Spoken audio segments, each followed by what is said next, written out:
Welcome to the deep dive. Today, we're diving into something I think a lot of us have thought about, the 30-day no sugar challenge. Yeah, definitely. We've got some really interesting material here, especially a detailed piece from Healthline. It kind of breaks down the whole thing, what it is, the potential upsides, what you might actually experience. Right. And there was that other mention too, wasn't there? The shorter one. Yeah, exactly. We saw a quick redirect notice about a 7-day challenge from Perfect Keto, but today we're really going to focus on the 30-day info. It seems more comprehensive. Makes sense. Gives you more to work with. So our goal here, our mission for this deep dive is basically to give you a clear picture of this 30-day no sugar challenge. You know, the why behind it, the practical stuff. So you can make like informed choices about your diet without feeling totally overwhelmed by it all. Exactly. Okay, so the 30-day no sugar challenge sounds simple, maybe, but I Yeah. guess there's more to it than just avoiding candy bars for a month, Yeah. right? Oh, absolutely. Yeah. At its core, the challenge is really about cutting out all sources of added sugar for 30 days. And that word added is, well, it's key. Okay. Added sugar. The Healthline article is pretty clear that, the natural sugars, the ones in whole fruits, veggies, plain dairy, those are generally fine. Oh, thank goodness. So my morning smoothie with berries is probably okay then. Yeah, likely so. But it's the other stuff, the hidden sugars, the ones that kind of sneak into processed foods, that's the real target. That's precisely it. I mean, this kind of challenge really highlights just how much added sugar is, well, everywhere in our food these days. Right.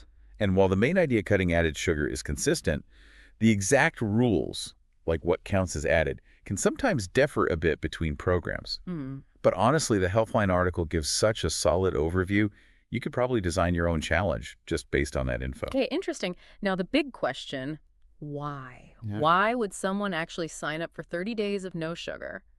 It sounds pretty intense. Well, often the main reason is that well-known link between, eating too much added sugar and various health issues. Like what specifically? The Healthline article mentions things like a higher risk for type 2 diabetes, for heart disease.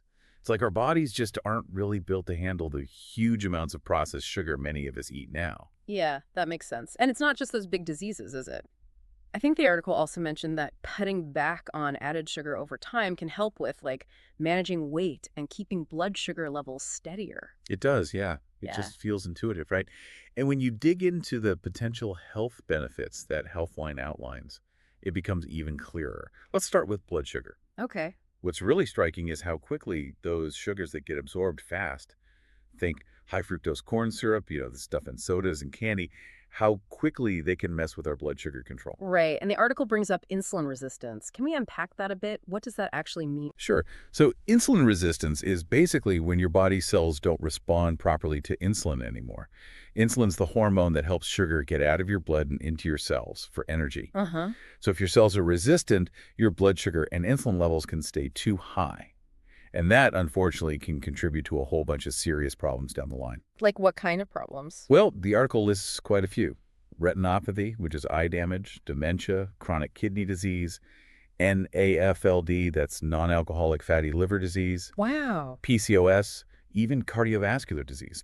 So the good news is that even a short-term cutback on added sugar might have a real positive effect on blood sugar and insulin sensitivity. That list is, yeah, pretty sobering. What about weight? I feel like that's often a big motivator for people changing how they eat. Oh, definitely. And it connects, right? Hmm. Foods and drinks packed with added sugar tend to be high in calories but pretty low in nutrients that actually fill you up, things like protein and fiber. Right, empty calories, basically. Exactly. So it's not really surprising that a diet high in added sugar often goes hand in hand with weight gain and obesity.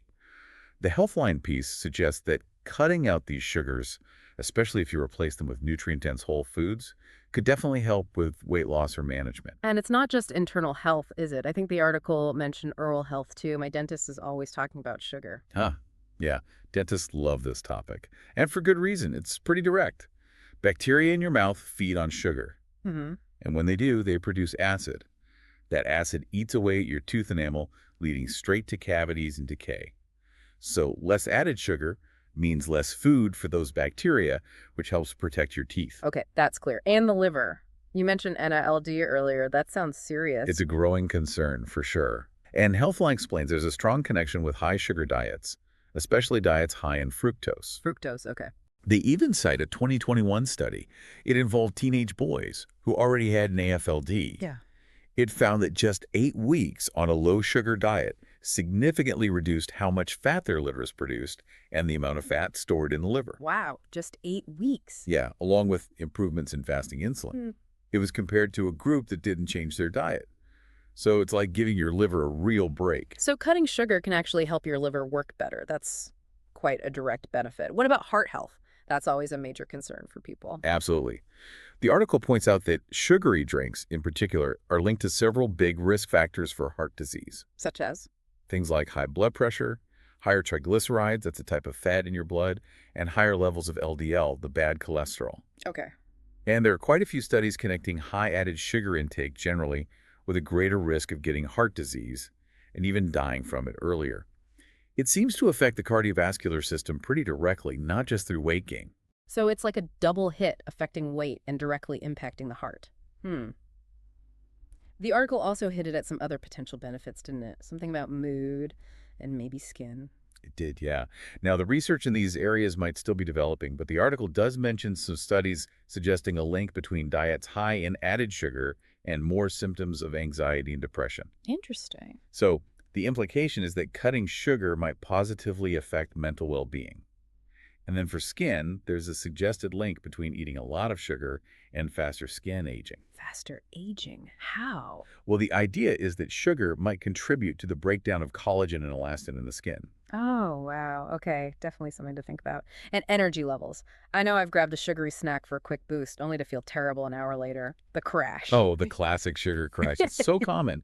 That quick spike in blood sugar leads to a really rapid drop, often leaving you feeling more tired than before. The Healthline article contrasts that nicely with the sustained energy you get from complex carbs, whole grains, fruits, vegetables. They digest slower, giving you a much steadier fuel supply. Okay, that makes total sense. So we've covered the why. Let's get practical. If someone's actually doing this 30-day no sugar challenge, what are they avoiding? And what should they eat? Right, the what's. Healthline gives a pretty good list.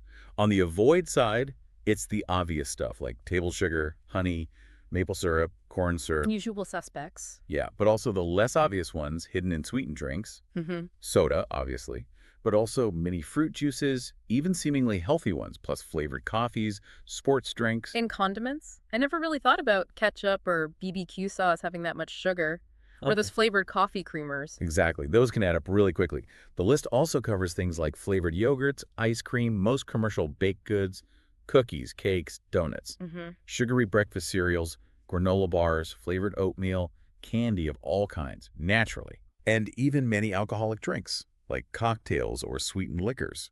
They can be surprisingly sugary. Wow, it sounds like you really need to become a label detective for this. The article also mentioned avoiding artificial sweeteners and even natural low-cal ones like stevia. Why is that usually? Well, for a lot of these challenges, the idea is to kind of reset your taste buds, break that overall craving for intense sweetness. The thinking is that even non-sugar sweeteners can keep that desire going. Ah, okay. Retraining your palate. Exactly. And Healthline also suggests minimizing refined grains, white bread, white pasta, white rice, and choosing whole grain versions without added sugar instead. Got it. So that's the avoid list. What about the eat list? What should people focus on? The focus really shifts to whole, unprocessed, nutrient-rich foods. So tons of vegetables, broccoli, spinach, carrots, zucchini, sweet potatoes, all that good stuff. Nice. Plenty of fruits too, remembering their natural sugar is different. Lean proteins are important for feeling full: chicken, fish, beef, tofu, eggs. Healthy fats are encouraged. Think avocados, nuts, seeds, olive oil, egg yolks, plain unsweetened yogurt. Good fats, yeah.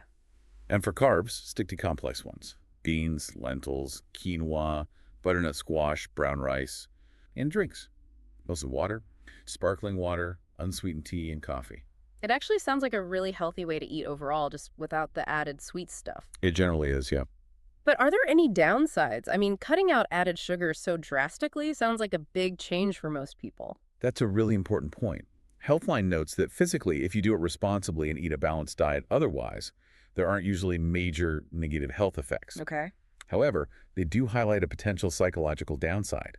For some people, these kinds of restrictive challenges could lead to an unhealthy preoccupation with food or developing really rigid, maybe harmful food rules long term. Ah, I can see that. Like it could become obsessive for some. Potentially, yes. Yeah. And the article points out that people who already have tendencies towards disordered eating might be more vulnerable to this, That makes sense. which is why they strongly suggest talking to a registered dietitian before making big changes like this. Right. Professional guidance. Exactly.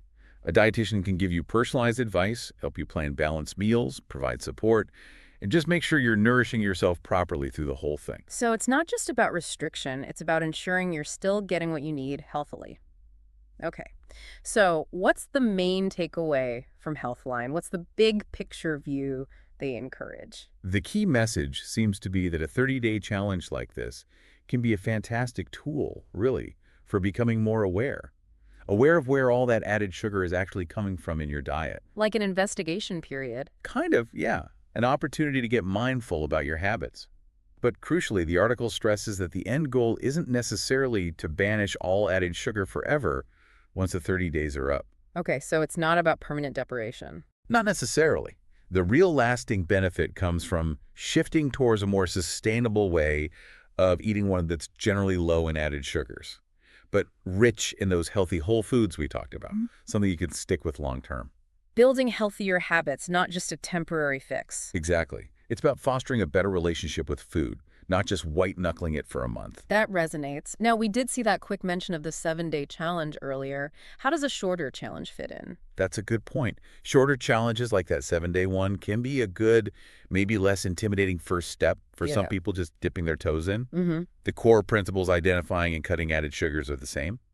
But, a 30-day period naturally gives you more time. More time for what? More time to really notice the effects on your body, your energy, your cravings. It allows for a deeper understanding of your own patterns with sugary foods, identifying triggers, stuff like that. So the longer time frame allows for more insight, basically.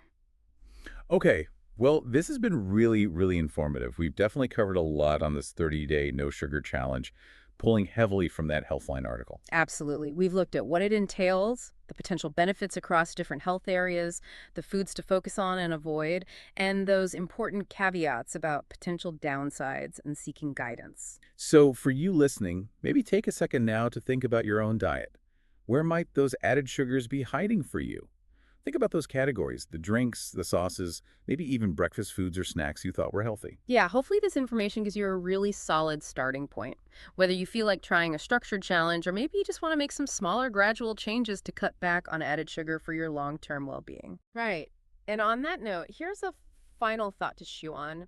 If you were to reduce just one source of added sugar in your diet, which one do you think might have the biggest positive impact for you? And thinking even smaller, what's one tiny step you could actually take today, right now, towards that change? Thanks for joining us for this deep dive.